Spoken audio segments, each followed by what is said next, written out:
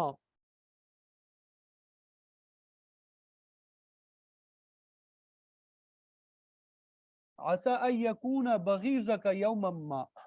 ایک جملہ تو یہ والا ہو گیا، اور دوسرا جملہ یہ ہے وَبْغِضْ بَغِيظَكَ هَوْنًا مَا عَسَىٰ أَن يَكُونَ حَبِيبَكَ يَوْمًا مَا، کہ آپ جس سے محبت کرتے ہیں، آپ جو آپ کا محبوب ہے اس سے محبت کریں لیکن وقار کے ساتھ۔ احبب حبیبک ہونا ما، آپ جس سے محبت کرتے ہیں اس سے محبت کریں، ہونا ما لیکن وقار کے ساتھ۔ عَسَىٰ أَن يَكُونَ بَغِيظَكَ يَوْمًا مَا، ہو سکتا ہے وہ کسی دن آپ کا دشمن بن جائے۔ اب دوستی میں آ کر، محبت میں آ کر ساری گھر کی باتیں اسے بتا دی، اپنی زندگی کے سارے پتے دوسرے کے ہاتھ میں دے دیے، اب وہ تمہیں سکون سے نہیں رہنے دے گا، بسکونی میں مبتلا کرے گا، سارے پتے دوسرے کے سامنے شو نہیں کرنے۔ احبب حبیبک ہونا ما، اگر محبوب سے محبت بھی کرنی ہے تو وقار سے، سوچ سمجھ کر، ٹھہراؤ کے ساتھ۔ عَسَىٰ أَن يَكُونَ بَغِيظَكَ يَوْمًا مَا، ہو سکتا ہے کسی دن وہ آپ کا دشمن ہو جائے۔ اور پھر دوسرا جملہ وَابْغِضْ بَغِيظَكَ هَوْنًا مَا، اگر کسی دشمن سے دشمنی بھی کرو تو وقار کے ساتھ، آہستگی کے ساتھ. عَسَىٰ أَن يَكُونَ حَبِيبَكَ يَوْمًا مَا، ہو سکتا ہے وہ کسی دن تمہارا دوست ہو جائے. گھریلو زندگی میں انسان ایک دم سٹریم پر پہنچ جاتا ہے، غصے میں آتا ہے، ایک دم انتہا کو پہنچ جاتا ہے، اتنا سٹریم میں پہنچ جاتا ہے بس ختم کرو اس سلسلے کو. اللہ تعالیٰ کی اللہ کے بندے اس طرح نہیں ہوتا. نفرت بھی کرنی ہے تو وقار کے ساتھ، شائستگی کے ساتھ.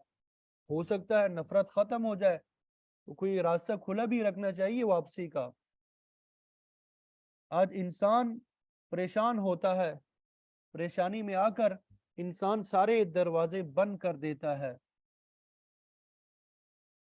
سکون اگر اللہ تعالیٰ بھیجنا چاہے لیکن یہ بندہ دروازہ خود بند کر دیتا ہے. اس لیے گھریلو زندگی میں کہیں اتار چڑھاؤ ہو جائے، ہو جاتا ہے، فطری بات ہے. جہاں برتن ہوتے ہیں وہ آپس میں ٹکراتے ہیں، آواز آتی ہے، یہ فطری تقاضے ہیں. لیکن ان فطری تقاضوں کو بھی محبت کا ذریعہ بننا چاہیے، بسکونی کا ذریعہ نہیں بننا چاہیے. ایک تو آپ صلی اللہ علیہ وسلم نے سمجھایا جب ایک دوسرے کو خوب سلام کرو گے تو آپس میں انشاءاللہ محبت پیدا ہو جائے گی.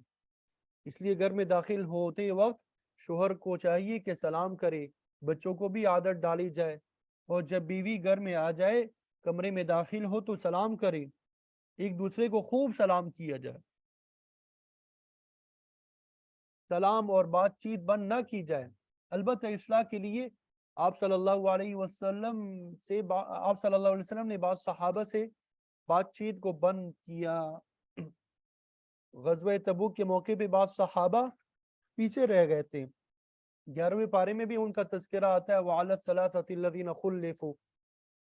تو آپ صلی اللہ علیہ وسلم نے ان سے بات چیت کئی ہفتوں تک بند کی ان کی اصلاح کے لیے، یہاں تک کہ اللہ تعالیٰ کی طرف سے براءت نازل ہوئی، تب پھر بات فرمائی. لیکن عام انسان کے لیے یہ جائز نہیں ہے کہ وہ 2 راتیں ایسے گزارے اور وہ ایک دوسرے سے بات نہ کرے.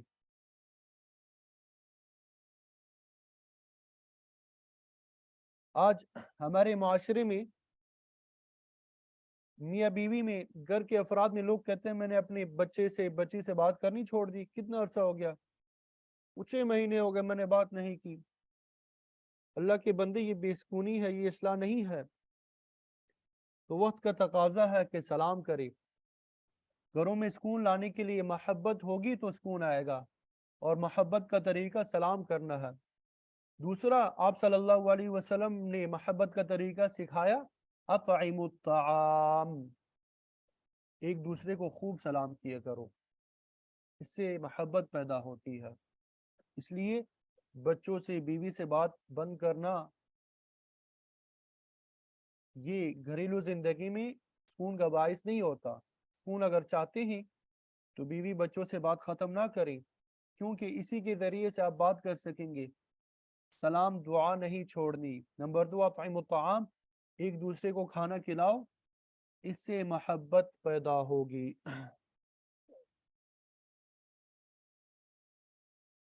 ہمارے استاد تھے، وہ فرمایا کرتے تھے کہ ایک صاحب آئے میرے پاس، تازہ تازہ کوئی لڑائی ہوئی تھی گھر میں، بڑے ٹینشن میں دکھائی دیے، اور دوست بھی تھے کہہ رہے تھے.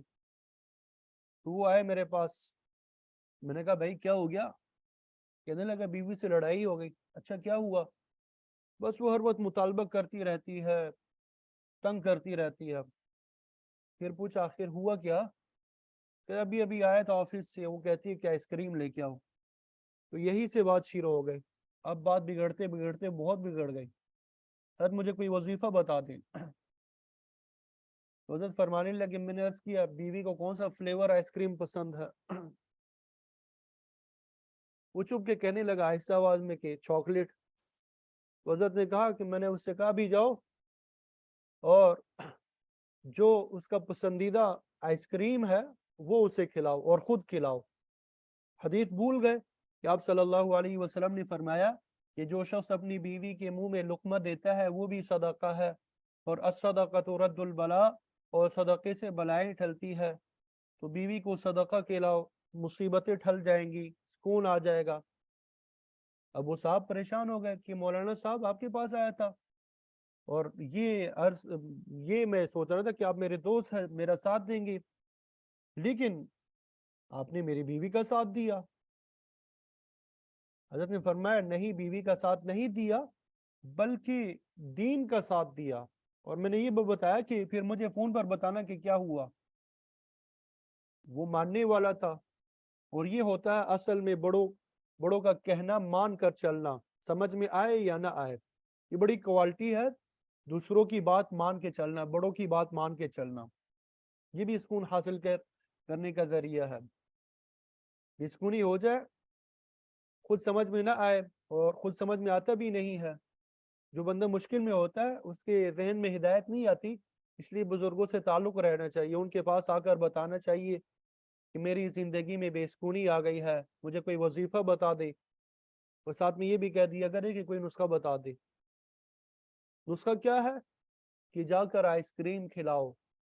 اب جب اس نے جا کے آئس کریم کھلائی، آدھے گھنٹے بعد اس کا فون آیا، اس نے کہا جی وہ تو خوش ہو گئی، اس کی ضد جو تھی وہ پوری ہو گئی، وہ جیت گئی۔ تو حضرت استاد نے فرمایا کہ اللہ کے بندے، ضد پوری نہیں ہوئی بلکہ یہ اس صدقے کا اثر ہے۔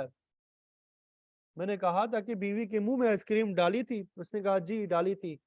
الصدقۃ رد البلاء، کہ صدقہ جو ہے یہ مصیبتوں کو ٹھالتا ہے۔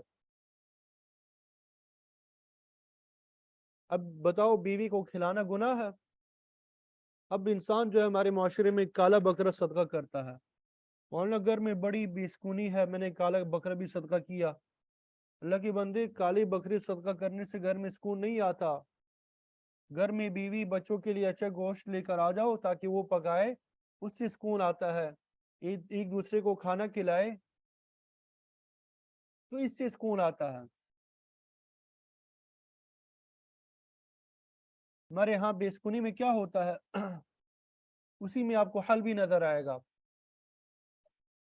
شوہر کے رشتہ دار آئے تو جناب پھر کیک بھی آ رہا ہے، ہر چیز آ رہی ہے، یہ بھی آ رہا ہے وہ بھی آ رہا ہے، بیوی کو کہتے ہیں کہ یہ بھی رکھو وہ بھی رکھو، اور جب بیوی کے رشتہ دار آ جائے تو کہتے ہیں جی روز ہی آتے رہتے ہیں، گھر میں جو کچھ ہے وہ کھلاؤ۔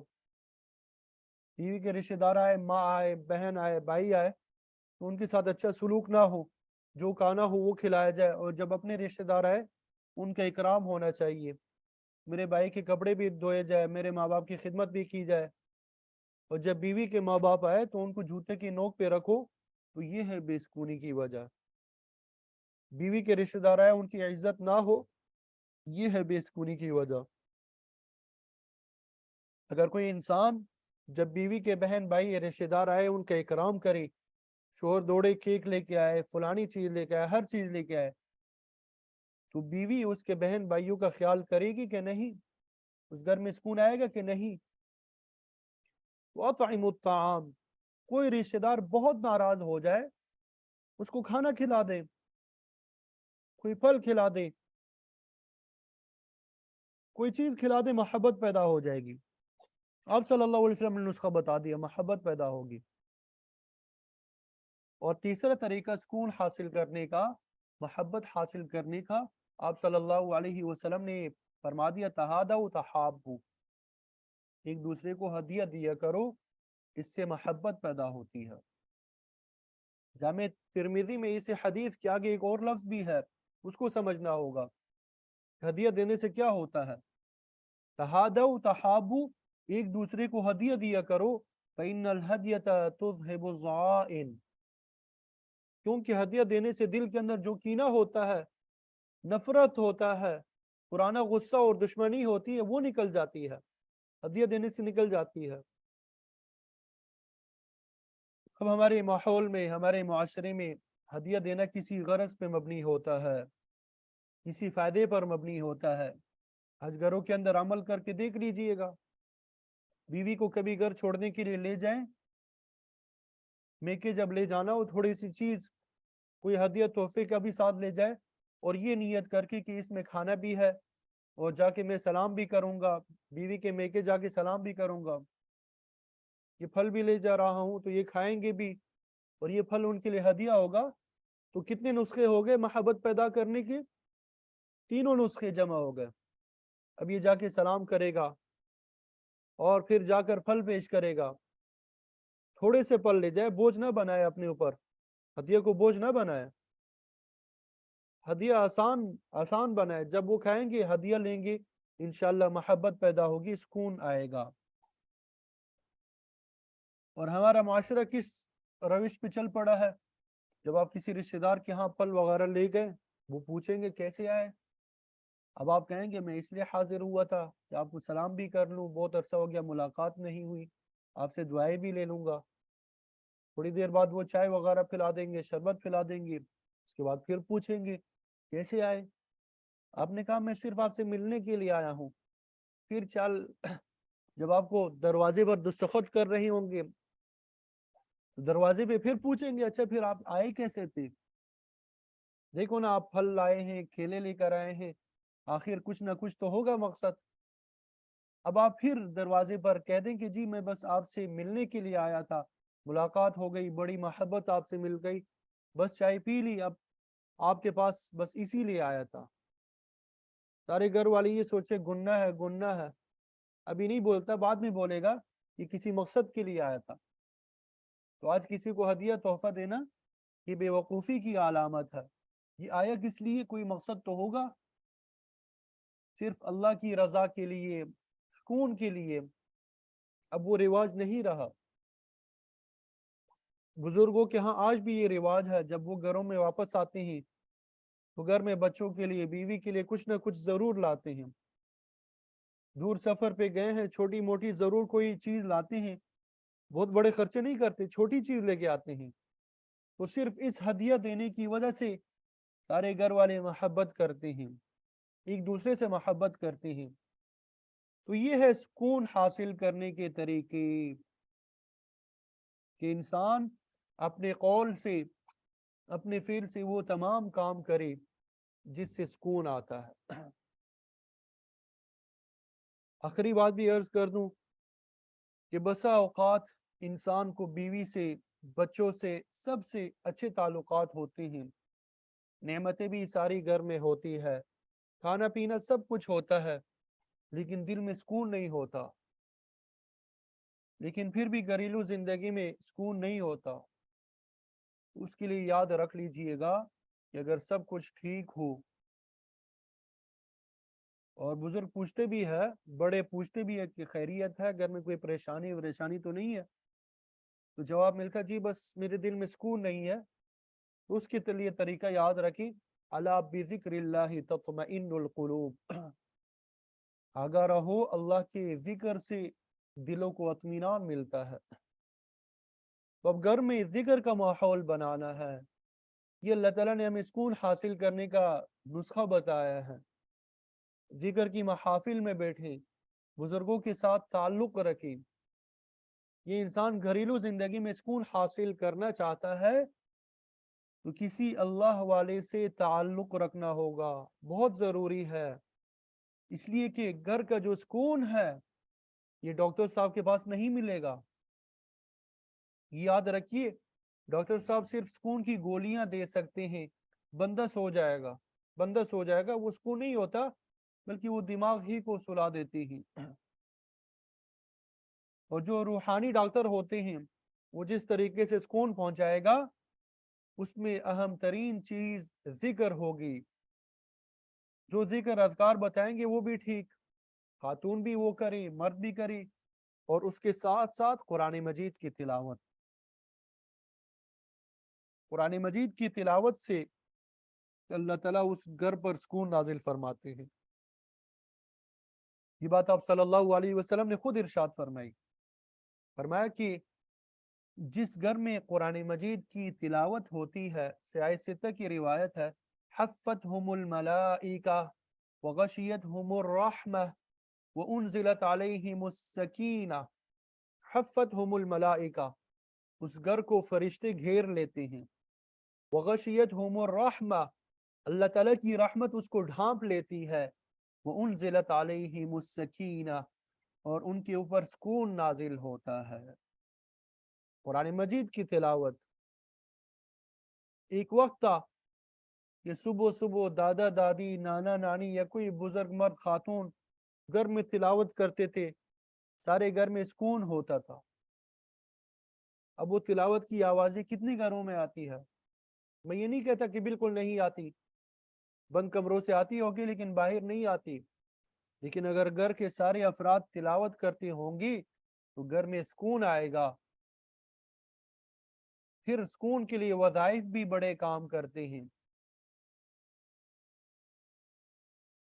اور یہ بات بھی یاد رکھے، بعض لوگ کہتے ہیں کہ یہ وظیفے شظیفے کچھ بھی نہیں ہے، جب قرآن مجید ہے بس یہی کافی ہے. تو یاد رکھیں قرآن مجید کا نزول آپ صلی اللہ علیہ وسلم پہ ہوا. آپ صاحب قرآن، نمازوں میں بھی تلاوت کرتے تھے، ویسے بھی آپ تلاوت کرتے تھے سارا دن. تو پھر وہ حدیث کیا ہے جس میں آپ صلی اللہ علیہ وسلم کے بارے میں بتایا گیا کہ ہر رات سوتے ہوئے آپ صلی اللہ علیہ وسلم 3 بار قل هو اللہ احد، 3 بار قل اعوذ برب الفلق، 3 بار قل اعوذ برب الناس پڑھ کر اپنے دونوں ہاتھوں پہ دم کر کے سارے بدن پہ پھیرتے تھے؟ یہ کیا ہے؟ نماز میں قرآن مجید پڑھتے تھے آپ صلی اللہ علیہ وسلم، قرآن مجید کا نزول بھی آپ پہ ہوا، تو پھر یہ دم کرنے کی کیا ضرورت؟ اور آئین اس وقت جب آپ صلی اللہ علیہ وسلم کی طبیعت ناساز تھی، طبیعت بہت خراب ہو گئی. یہ بھی ستہ کی حدیث ہے، بخاری شریف میں موجود ہے. آپ صلی اللہ علیہ وسلم نے عائشہ رضی اللہ تعالی عنہا سے فرمایا کہ آپ یہ تینوں قل پڑھ کر میرے ہاتھ پہ دم کریں، سورۃ الاخلاص، سورۃ الناس، سورۃ الفلق میرے ہاتھ پر دم کر کے میرے سارے جسم پر پھیر دیں. تو آپ صلی اللہ علیہ وسلم کو تو وظیفوں کی ضرورت تھی، ہمیں نہیں ہے، ہمیں نہیں ہے. اور پھر الٹے سیدھے وظیفوں پہ توجہ زیادہ ہوتی ہے. اللہ کا نام ہے، اللہ کا ذکر ہے، وہ وظیفہ ہوتا ہے. آج جب کسی کو وظیفہ بتا دو تو آگے سے پتہ ہے کیا کہتے ہیں یہ پڑھے لکھے لوگ؟ مولانا یہ تو قرآن مجید کی آیت ہے.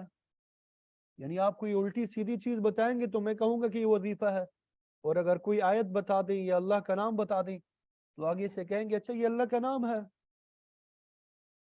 اللہ کے بندے، اللہ کے بندے، جو دوائی آپ کے لیے مناسب ہے یہ صرف شیخ آپ کو بتا سکتا ہے. یہ سیلف میڈیکیشن اچھی چیز نہیں ہے. خود ڈاکٹر بن جانا یہ اچھی چیز نہیں ہے. خود ہی اپنا علاج کرنا، ڈاکٹر بھی کبھی اپنا علاج خود نہیں کرتا. کسی بھی چیز کا ماہر ہوگا ڈاکٹر، وہ جب بیمار ہوتا ہے وہ دوسرے ڈاکٹر کے پاس جاتا ہے. آپ اگر اس سے پوچھیں کہ ڈاکٹر صاحب آپ تو خود ڈاکٹر ہے، وہاں پہ جانے کی کیا ضرورت ہے؟ وہ یہی کہے گا کہ ڈاکٹر اپنا علاج خود نہیں کرتا. تو جو دوسروں کی اصلاح کر رہا ہوتا ہے وہ اپنی اصلاح کسی اور سے کرا رہا ہوتا ہے. یہ نظام ہے زندگی کا، اس لیے اپنی اصلاح خود نہیں ہوتی. یہ سیلف میڈیکیشن ہے. خود سٹور پہ پہنچ جانا، وہاں سے دوائی لے کے آ جانا. سٹور پہ نہیں جانا چاہیے بلکہ ڈاکٹر کے پاس جانا چاہیے. سٹور پر لوگ کیسے جاتے ہیں؟ اخبار میں وظیفہ کوئی آیا پڑھ لیا، وہ بھی پڑھ رہے ہیں. سوشل میڈیا پہ کوئی وظیفہ دیکھ لیا وہ بھی پڑھ رہے ہیں. فلانے سے کوئی وظیفہ معلوم ہو گیا وہ بھی پڑھ رہے ہیں. اور پھر آ کے ہمیں بتاتے ہیں کہ مولانا ہمیں نیند نہیں آتی، رات کو سکون نہیں ہے. تو جب پوچھتے ہیں کوئی وظیفہ بھی کرتے ہیں، اب وہ وظائف کا انبار بتاتے ہیں کہ جی یہ بھی کرتے ہیں یہ بھی کرتے ہیں. پھر کہتے ہیں کہ اچھا لکھ کے لاؤ کیا وظیفہ کرتے ہو. اب ایسے ایسے وظائف وہ بتاتے ہیں کہ ہمارے مشائخ نے بھی کبھی زندگی میں نہیں کیے ہوتے ہیں. 5,000 دفعہ یہ، 10,000 دفعہ یہ، 20,000 دفعہ یہ، فلاں فلاں. اب دماغ میں خشکی ہو جاتی ہے، نیند اڑ جاتی ہے، پٹھے کھینچے جاتے ہیں. یہ سیلف میڈیکیشن ہے، یہ بھی نہیں کرنا. سکون حاصل کرنے کے لیے ادھر سے نسخہ لینا ادھر سے نسخہ لینا، یہ نہیں کرنا. اسی طرح سکون حاصل کرنے کے لیے سفلی عملیات کے پیچھے پڑنا، یہ بھی غلط طریقہ ہے. دیواروں پہ آپ پڑھتے ہیں سکون حاصل کریں، خاوند نافرمان ہے تو تابع فرمان بنا دیں.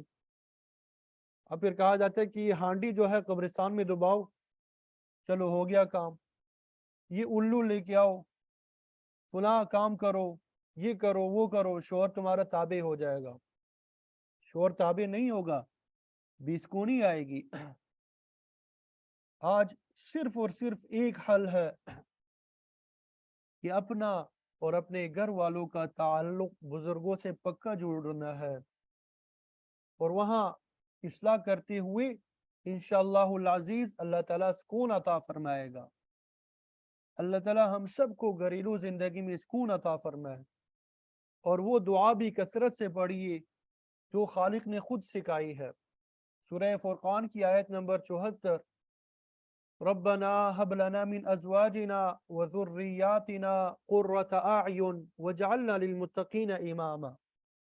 ربنا هب لنا من ازواجنا وذرياتنا قرة اعین واجعلنا للمتقین اماما، کہ اے اللہ ہمیں گھر والوں سے، اپنی اولاد سے آنکھوں کی ٹھنڈک عطا فرما، ہمیں گھر والوں سے، اپنی اولاد سے آنکھوں کی ٹھنڈک عطا فرما، سکون عطا فرما، اور ہمیں پرہیزگاروں کا بھی رہنما بنا۔